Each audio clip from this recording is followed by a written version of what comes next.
አዎ ንከስ እስኪ ንከሽው ፊንጢጣ ነው ፊንጢጣ ወራካሎ ድድብ ማለት ነው። ስሙ ማሰብ አቆሙ። አብዛኞቻችሁ ማለት ነው ከመጠን በላይ ታስባላችሁ። የኔ ሳይንቲስቶች ስሙ፣ ሳይንቲስት መሆን አቆሙና ማለት ነው ድድብ ስትል ገንዘቡ ጥጥ። አዶናይ ስለታሰረበት ጉዳይ ፌደራል ፖሊስ ይፋ አድርጓል። አዶናይ ብርሃነ ኃይለ ሚካኤል በቁጥጥር ስር ሊውል የቻለው አብይ አህመድ ሰግጦ አዶናይን አስሮታል። ሰግጥ ፈምስ የምትል ሐረግ ቤተ መንግስት ደርሳለች ማለት ነው። አዶናይን ጨምሮ ብዙ ቲክታከሮች ከትላንት ጀምሮ እየታሰሩ ነው። ምክንያት አርጎ ያቀረበው ፌደራል ፖሊስ ደግሞ ወበረካቱሁ ወድና የተከበራችሁ የዛር ሚዲያ ቤተሰብ እንደምን አላችሁልኝ? እኔ ያለሁላችሁ ዛሬም በድጋሚ ተመልሰን ተገናኝተናል። ዛሬም እንደተለመደው የተለያዩ ወቅታዊና አነጋጋሪ የሆኑ ቪዲዮዎችን ይዤላችሁ ተከስቻለሁ። ሪአክት የምናደርግ ይሆናል። እናንተ ብቻ እንደተለመደው ቪዲዮን በላይክ ጀምሩት። ሰብስክራይብ ያላደረጋችሁትም ደግሞ ሰብስክራይብ አድርጉት። ቪዲዮን እስከ መጨረሻ ተከታተሉት። አብራችሁን ቆዩላችኋለሁ። እንግዲህ እንደምታወቀው ሰሞኑ አዶናይን በተመለከተ ወይ ደግሞ የስግጥ ፍምሱ ባለቤት የሆነው አዶናይን በተመለከተ እንግዲህ ሰሞኑ ብዙ ቪዲዮዎች እየተሰሩ ይገኛሉ። ብዙዎች ሲቃወሙትና ይህ ነገር ከባህላችን ከእምነታችን እንደዛውም ከኢትዮጵያ ስነ ምግባር ያፈነገጠ ነው በማለት ብዙዎች ሲቃወሙት ተመልክተናል ማለት ነው። ጭራሽ አንዳንዶች ደግሞ የተቃወሙትን ሰዎች ሲተቹና ሲሳደቡም ተመልክተናል። የተመለከትንበት አጋጣሚም ነበረ ማለት ነው። ሰሞኑ በተለይ ከኡስታዛችን ኡስታዝ ካሚል ሸምሱ ኹጥባ ጋር በተያያዘ ብዙ ተቃውሞችን፣ ብዙ ስድቦችን፣ ብዙ ትችቶችን ከተለያዩ ወገኖች እንግዲህ አስተናግደናል ማለት ነው። በዚህ ሳምንት ከባድ ነበረ ማለት ነው። እንግዲህ ጉዳዩ ከፍ ብሎ በመንግስት አካል እየታየ ይገኛል ማለት ነው። እንግዲህ በትላንትናው ዕለት አዶናይ እንደታሰረም እየተነገረ ይገኛል ማለት ነው። እንግዲህ ለምንድን ነው የታሰረው? የታሰረበት ምክንያት ምንድን ነው የሚለውንም በዛሬ ቪዲዮአችን የምንመለከት ይሆናል ማለት ነው። እንደዛው ማሳብ አስተያየታችንን እየሰጠንበት አብረን የምንቆይ ይሆናል። የተለያዩ ቪዲዮዎች አሉ። እናንተም በኮሜንት እኔም ዳይሬክትሊ እየሰጠንበት አብረን የምንቆይ ይሆናል። እስከ መጨረሻ ቪዲዮውን ተከታተሉ። ተብራችሁን ቆዩ። አዶናይ ስለታሰረበት ጉዳይ ፌደራል ፖሊስ ይፋ አድርጓል። አዶናይ ብርሃነ ኃይለ ሚካኤል በቁጥጥር ስር ሊውል የቻለው ከኢትዮጵያ ሕዝብ ባህልና መልካም ስነ ምግባር በተቃራኒ በሕዝብ ዘንድ ተቀባይነት የሌለው አስነዋሪ አለባበስ ለብሰው በአደባባይና በቴሌቪዥን በቀጥታ ስርጭት የታዩ 5 ተጠርጣሪዎች በቁጥጥር ስር በዋሉበት የወንጀል ጉዳይ ጋር በተያያዘ እንደሆነ ፖሊስ አስታውቋል። እውቅናና ገንዘብ ለማግኘት ብቻ በማሰብ ሚዲያዎችን ኃላፊነት በጎደለው አኳኋን እየተጠቀሙ በተለይ ወጣቱ ትውልድ በመልካም ስነ ምግባር ተቀርጾ ሀገርን የሚጠቅም ተግባራትን እንዳያከናውንና በተቃራኒው በትውልዱ ላይ ርካሽ ባህልን ለመጫን የሚደረገውን ተግባር ለመከላከል የተጀመረውን ምርመራ አጠናክሮ እንደሚቀጥል ፌደራል ፖሊስ አስታውቋል። እኔ ሲመስለኝ አዶናይ በዚህ ምክንያት አይደለም የታሰረው። በዚህ ምክንያት ሊሆንም አይችልም። አዶናይ ሰሞኑ ከታሰሩት ቲክቶከሮች ጋር ምንም የሚያገናኘው ነገር የለም። ምክንያቱም እሱ ለብሶ የገባው አምባሳደር ሱፍ ምናምን ነበረ ለብሶ የገባው። እንደዛውም ከሱ ጋር የነበሩትም እንደዚህ አይነት ልብሶችን ነው ለብሶ የገቡት ማለት ነው። በዚህ ምክንያት ሊታሰርም አይችልም። ምክንያቱም ብዙዎች ሱፍ ለብሶ እየገቡ ስለሆነ ማለት ነው። ጉዳዩ ሌላ ነገር ነው። ፖሊሱም ገና ምርመራ እያካሄደበት ይገኛሉ። ዛሬም እንግዲህ ችሎት እንደቀረቡም እየተነገረ ይገኛል። ጭራሽ ጃኒ ወይ ደግሞ የሱ እጮኛ ማለት ነው ከሱ ጋር እንደሆነች ነው እየተነገረ ያለው ማለት ነው። በጣም የሚገርማችሁ ነገር ማለት ነው ትላንትና ከወንድሜ አንዋር ጋር ስናወራ ነበር ስለዚህ ጉዳይ ማለት ነው። እኔ አንዋር ይሄ ልጅ የሆነ ነገር ይደረጋል ጠብቅ አልኩት። የሆነ ነገር በጣም እያፈላ ነው ይሄ ልጅ በጣም ይውኝ እያበዛ ነው። ማን ነው ይሄ ጴንጤው ጋር ሄዶ ተመልሶ ስግጥ ፍምሱን አንስቼ ነበረ አሁን ደግሞ ጭራሽ ወደ ስግጥ ቀይራለሁ ብሎ መናገሩን ስሰማ እንግዲህ ይሄ ልጅ ይታሰራል። ልክ እንደ ሰሞኑ እንደታሰሩ ቲክቶከሮች ይሄ ልጅ ነገ ደብቁኝ ሲል እንሰማለን ብዬ ከአንዋር ጋር ሳወራ ነበረ። ጭራሽ ቤት ገብቼ ማታ ቲክታክ ላይ ገባለሁ ታስሯል ሲባል ሰማው። በጣም ገርሞኝ ማለት ነው። ማለት ይሄ የሚታወቅ ነገር ነው። በጣም አፈልቷል። የምርን ነው የምላችሁ በጣም አፈልቷል። ይሄንን ጉዳይ ከምንድነው ከባቡል ኸይር ጋር አያይዛችሁ ምናምን የምታወሩ ሰዎች ተጠንቀቁ። ይሄ ምንም ነገር የሚገናኝ ነገር አይደለም። በቃ አሳካ እሱ ብቻ አይደለም ያሳካው። እኔ ባሳለፍነው ቪዲዮ በትላንትና ቪዲዮ ነግሬያችኋለሁ። ምንም ነገር እሱ ብቻ አይደለም። ለምንድን ነው ልጆቻችን የሚረሱት? ለምንድን ነው የእስላሚክ ቪዲዮ የሚሰሩ ወጣቶች ሙስሊም ቲክቶከሮች ወጣቶች የነሱስ ሚና ምን ነበር? እንግዲህ ይህንን ነገር ለማሳካት በጣም ትልቅ ሚና ሲጫወቱ የነበሩ ሰዎች ናቸው። የነሱ ነገር ስለምንድን ነው የሚረሳው? ስለዚህ ይሄንን ከዛኛው ስራው ጋር አገናኝታችሁ ዛሬ ላይ ይሄንን እንዲህ መሆን የለበትም እንዲህ ለምን ተደረገ ምናምን የምትሉ ሰዎች ተጠንቀቁ። ይሄ ነገር ለነገ ልጆቻችን ለቀጣይ ጄኔሬሽን ማለት ነው። ዛሬ እሱን እያዩ ያደጉ ያሉት ህፃናቶች ነገ ምን ሊሆኑ ነው? ምን ሊሆኑ ነው? ነገ እንዴት ሊሆኑ ነው? ዛሬ የአባትን የእናትን ምክር አትስማ እየተባለ ያደጉት ህፃናቶች ነገ ምን ሊሆኑ ነው? ይሄ ለምንድን ነው የሚረሳው? የአባቶችን የእናቶችን የትልቆችን የታላቆቻችሁን ምክር አትስሙ። ዶክተር ደድብ ሰግጥ ምን ማለት ነው? እንዴት ነው የምታስቡት እናንተ? ዛሬ እሱን እያዩ ያደጉ ያሉት ህፃናቶች ነገ ጠፋንታቸው ምንድን ነው? ልጆቻችን ነገ በእኛ ላይ ሲሰነዝሩ ማየት ነው፣ ሌላ ነገር አይደለም። ውጤቱ ፍሬው ይሄንን ነው። ስለዚህ ለምን ታሰር የምትሉ ሰዎች ኢትዮጵያ በህግ የምትተዳደር ሀገር ነች። ህግ ያለበት ሀገር ነው። ኢትዮጵያ ህግ ያለበት ሀገር ነው። ማንም እንደፈለገ የሚያፈላበት ማንም እንደፈለገ የሚገለፍልበት ሀገር አይደለችም ኢትዮጵያ። እኛ ኢትዮጵያውያኖች ነን፣ ሃይማኖተኞች ነን፣ ባህላችንን እናከብራለን፣ የታላላቆቻችንን መንገድ እንከተላለን፣ ነውር የሚባለውን ነገር እናውቃለን። ተራ ቲክቶከር ለማፈመስ ብሎ ይዞ የመጣውን አይዲዮሎጂ የምናራምድበት ምክንያት የለም። መንግስት አሁንም ሊቀጥልበት ይገባል። ብዙ ሰዎች አሉ የሚታሰሩት ገና ማለት ነው። በቃ ይሄ ነው። ድድብ ማለት ነው። ስሙ፣ ማሰብ አቆሙ። አብዛኞቻችሁ ማለት ነው ከመጠን በላይ ታስባላችሁ። የኔ ሳይንቲስቶች ስሙ፣ ሳይንቲስት መሆን አቆሙና ማለት ነው ድድብ ስትል ገንዘቡ ምጥት አሳቢ ስትሆንስ ጓደኛ እንትን ቢያደርገኝስ እንደዛ ቢያጋጥመኝስ ካልኩሌት ታደርጋለህ የራስን ውድቀት ለማምጣት። እኔ የራሴን ውድቀት ካልኩሌት ማድረግ አቁሜያለሁ። ምክንያቱም ድድብ ያልኩኝ በረከት አሯራጭ ሆኛለሁ። በቃ በረከቴ ብቻ እንዲመጣልኝ ነው የምፈልገው። ሌላ ነገር ግዴታ የለኝም። ድድብ ማውራ ነገርም ለራሱ አላቅም። በቃ እናገራለሁ ካሜራዬን ከፍቼ። አሁን የተናገርኩት ነገር እኮ አንዳንዱን ያልናድድ ይችላል፣ ግን አንዳንዱ ያናድዳል ብዬ ማሰብ አቁሜያለሁ። ድድብ ለገንዘቤ ድድብ፣ ለታዋቂነቴ ድድብ፣ ለሁሉም ነገር ድድብ። እዛው አዋቂነትማ ኖረንበታል። እኔ አውቄ ማለት ነው ያገኘሁት ምንድን ነው? ዝምታ። አውቄ ያገኘሁት ምንድን ነው? መታሰር፣ ራሴን መቆጣጠር፣ መፍራት፣ መጨናነቅ። ደድበም ታስረሃል። እንግዲህ ምን ታረጋለህ? ምን ታመጣለህ? ታሰርክ። ዛሬ እያጨበጨባችሁ ያላችሁት ምንም ነገር ማምጣት አትችሉም። እነ ጆን ዳንኤልን ተመልከቱት። ምን አይል ተጸጽቶ በተናገሩት ነገር ባደረጉት ነገር ተጸጽቶ ጭራሽ እኮ እስር ቤት ሆኖ ደብዳቤ ጽፎ ለምኗቸው በቃ አጥፍተናል ይቅር በሉን ብሎ ማንም ሰማቸው ሰው አልነበረም። ሁሉም እነ ጆን ዳንኤል የጠጡትን መጠጣት አለባቸው። እነሱን የገረፈች ዱላ እነዚዎችንም መግረፍ አለበት። በቃ መገረፍ አለባቸው። ምክንያቱም እኛ ኢትዮጵያዊ ነን። ከባህላችን፣ ከእምነታችን፣ ከአስተዳደጋችን ያፈነገጠ ስነ ምግባር አንፈልግም። ነውር የሚባለውን ሀያ የሚባለውን ነቢዩ ዓለይሂ ሰላቱ ወሰላም በሰሒህ ቡኻሪ ሐዲስ ማለት ነው አልሐያኡ ሚነል ኢማን አልኩ። ኢማን ያለው ሰው ነው ሀያ የሚያደርገው። ስለ ይሉንታው የሚያሳስበው ሰው ምን ይለኛል፣ አላህስ ምን ይለኛል የሚለው ኢማን ነው። ሀያ ታላላቆችን ማክበር ሀያ ሚነል ኢማን በራሱ ኢማን ነው፣ ከኢማን አንዱ ነው። እንደዚህ አይነት አስተዳደግ ነው ያደግነው። እናት አባቶቻችን ይህንን እያስተማሩ በዚህ መልኩ እየቆነጠጡን ነው ያሳደጉን። አዎ ነውር ማወቅ ትልቅ ነገር ነው። ነገ ሱርህን ጥለህ ልብስህን አውልቀህ እኮ ነው የምትሄደው። ምን አለ እዩ ጩፋ ምን አለ? ሰግጠህ ረግጠህ አልሰማም ብለህ ታርጌትን ምታ ነው። የመረዳት አቅሙ ትንሽ የሆነ ሰው መሰገጥ የሚለውን ቃል ወስዶ ሱሪ አውልቆ ሊሄድ ይችላል። ይሄ የልጁ ጉዳይ ነው። በመቶ ጤናማ ውስጥ አንድ እብድ አይጠፋም። ይሄ ይጠበቃል። ምንም ብታስተምር አዶናይ ሀገር እያጠፋ ነው ብሎ መንግስት ጣልቃ ግባ፣ ትምህርት ሚኒስቴር ጣልቃ ግባ ማለት በጣም የወረደ ከመሬት በታች የሆነ አስተሳሰብ ነው። አዶናይ የሚያስተምረው ትምህርት ሀገርን ከጎዳ እንደዚህ ብሎ ነው ልጁን ገደል የከተተው። ምን መሰላችሁ?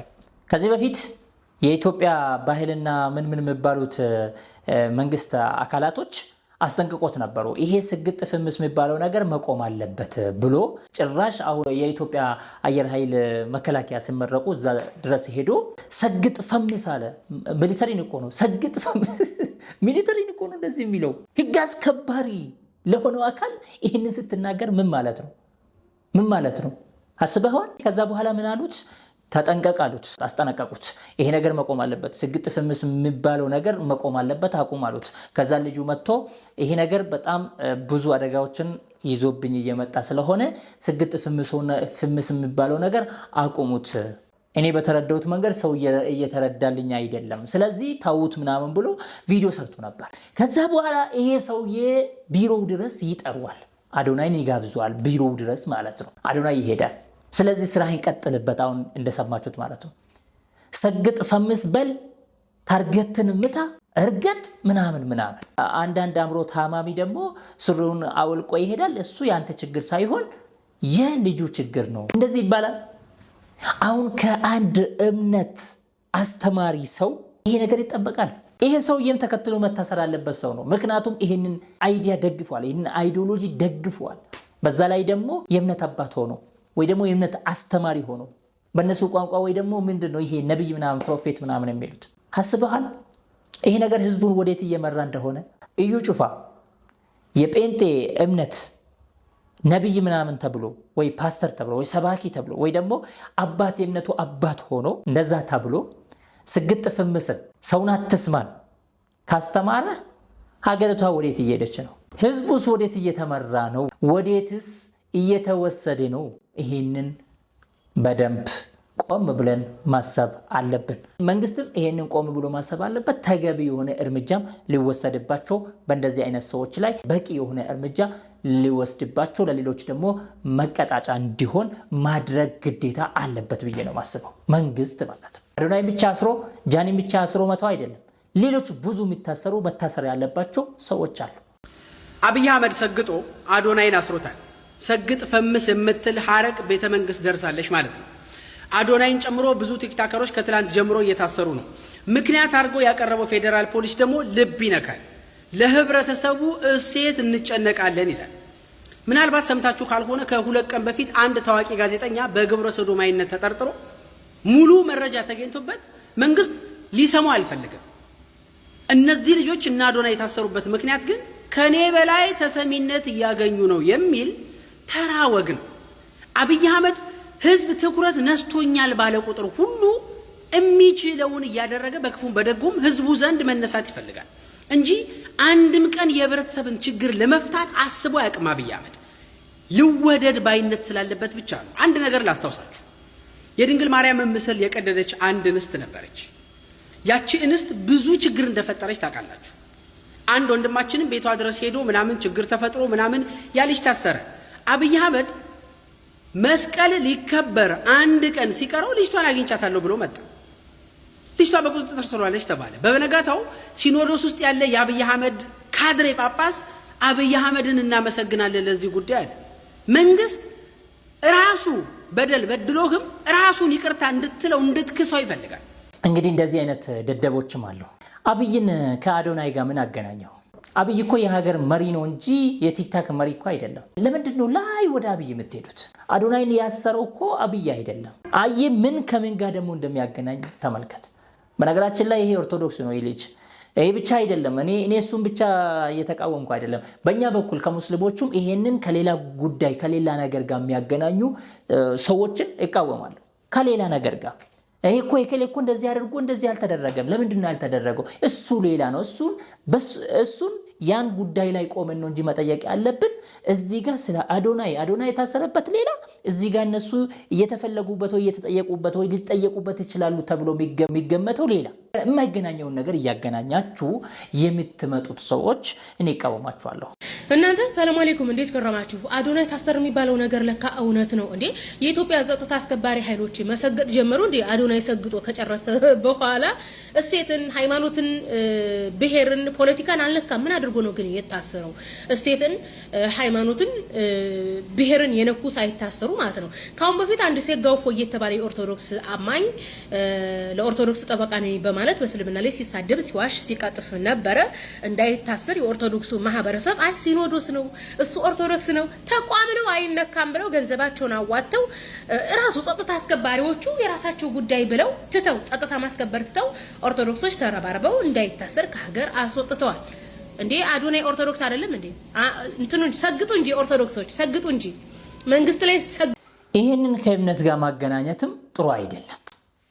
እኔ ለምን እንደምታገናኙት ለምን ወደዛ እንደምትሄዱት ለምን ወደዛ ጉዳዩን ወደዛ እንደምትጎትቱት እኔ ግራ ገባኝ። ይሄ የኛ ሐሳብ ነው እንጂ ወይ የእናንተ ሐሳብ ነው እንጂ የመንግስቱ ወይ ደግሞ እሱን ያሰረው አካል ሐሳብ አይደለም። ይሄ የኢትዮጵያ እምነት ተቋም ሌላ፣ እዚህ ጋር አዶናይን ያሰረው ሌላ ተቋም ነው። የማይገናኘውን ነገር ለማገናኘት የምትሞክሩ ሰዎች ለምንድን ነው? እሺ እዚህ ጋር መታሰር ያለበት አዶናይ ብቻ አይደለም። ከአዶናይ በላይ በጣም ትውልዱን ያበላሻሉ ብዙ ቲክቶከሮች አሉ። ለዚህ ቲክቶከር ራሱ ልክ እንዳንዳንድ ሀገራት ራሱ የሆነ ሰዓት ሊያበጁለት ይገባል። አዎ ኢትዮጵያ መንግስት ይሄንን አውቆ አይቶ ገምግሞ ሰዓት ሊያበጅለት ይገባል። አሁን አንዳንድ ሀገር ላይ ላይቭ የምትገባበት ሰዓት ሁላ የተወሰነ ነው። በቃ ተወስኗል ማለት ነው። ያችን ሰዓት ብቻ ነው የምትጠቀመው፣ ከዛ በኋላ ትጠቀም። ገባችሁ አይደል? እንደዚህ አይነት ነገር መመቻቸት አለበት ለኢትዮጵያውያን ማለት ነው። ካልሆነ ግን ይሄ ቲክቶክ የሚባለው ይሄ ሶሻል ሚዲያ ብዙዎችን እያበላሸ ከመንገድ እያስወጣ ይገኛል። መጠንቀቅ ጥሩ ነው። አሁን ለምሳሌ ይሄን ቪዲዮ ላሳያችሁ። አዎ ንከስ እስኪ ንከሽው አንቺ ጋር ፊንጢጣ ነው የምትመስለው። ፊንጢጣ ወራካሎ ልሽጣታ አጣጣጣ ግብደው በላይ ጀምሯል። ሊካርሎስ ምንድን ነው? ልጨርስ ነው እንዴ? ይሄ አሁን ምን ይባላል? ይሄ አሁን ምን ይባላል? ይሄ ልጅ ብዙ ጊዜ እንደዚህ አይነት ቆሻሻ ድርጊቶችን ሲያደርግ ሲፈጽም ተመልክተናል። እስካሁን ግን ምንም ነገር አልተባለም። ይሄ ወጣት ማለት ነው ሴቶችን እየቀያየረ እንደፈለገ የማይሆን ነገር ባልና ሚስት ራሱ በዚህ ልክ ይጨመላለቃሉ ብዬ አላስብም። በዚህ ልክ እነዚህዎች ሚዲያ ላይ መጥቶ በዚህ ልክ እንደዚህ የሚያደርጉትን ሐላል የተባሉት ራሱ ማለት ነው በሐላል የተጋቡት ራሱ ባለትዳሮች ራሱ በዚህ ልክ ይናይል ርቆ ይሄዳሉ ብዬ አላስብም። እኔ እንጃ እንግዲህ አላውቅም። በቃ የሆነ እኔ እንጃ እንዴት ውስጣቸው ራሱ እንዴት እንደፈቀደ። አንተ እኮ በቃ ሃይማኖት ከሌለ ወይ ደግሞ ሃይማኖተኛ ካልሆንክ እምነትህ ካልከለከለ ፈጣሪህን በራስህ ላይ ካልፈራ የፈለከውን ነገር ታደርጋለህ። የመጀመሪያ ሰው ማፈር ያለበት ፈጣሪው ነው፣ አላህ ሱብሓነሁ ወተዓላ እሱ ነው። ገባችሁ አይደል? ከዛ ሰዎች ምን ይሉኛል፣ እንዲህ ካዩኝ ምን ይሉኛል። ይሄ ከጠፋ ሀገርም ጠፋ ነው። በቃ ይሉንታ ከጠፋ ሀገር ጠፋ ነው። ይሄ ልጅ እያልን ያለው ደግሞ ሰግጥ ፈምስ ብሎ ይሉንታው ይጥፋ ነው። አባቴኛ በይሉንታ ያደገን ልጆችን ወጣቶችን ሰዎችን አዎ ሰው ምን ይለኛል እያልኩን ያደግኩት እኔ ይሄን ካደረኩ በአደባባይ ይሄንን ካወጣው ይሄንን ከተናገርኩትኝ ሰው ምን ይለኛል እያልኩ ያደግኩ ልጅ ነኝ እኔ። አስተዳደጌ እንደዛ ነው። በአካባቢያችን አብሮ አደጎችም እንደዚሁ ናቸው። ይሉንታ የሚባለው ነገር አለ። ዛሬ እሱ ሲጠፋ ሁሉም ነገር እየጠፋ ነው። ሀገርም እየጠፋች ነው። ወዴት እየሄደን ነው? ሀገሪቷ ወዴት እየተነዳች ነው? ህዝቡስ ወዴት እየተመራ ነው? በተለይ በእምነት ደረጃ እንደዚህ አይነት ነገር ሪኮግናይዝ የሚደረግ ከሆነ እንደዚህ አይነት ነገር የሚደገፍ የሚበረታታ ከሆነ ወዴት እየተከደ ነው? ሰው ምን ይለኛል አትበል። እርግጥ እንደውም ሰግጥ ፈምስ የሚለውን ስግጥግጥ ፍምስምስ ወደሚለው ቀይር ብሎ የሚያበረታታ ካለ በእምነት ደረጃ እንደዚህ አይነት ድጋፍ ከተሰጠ ሀገሪቷ ወዴት እየሄደች ነው? ሀገሪቷ ወዴት እየተመራች ነው የሚለው ነገር በጣም ያሳስባል ማለት ነው።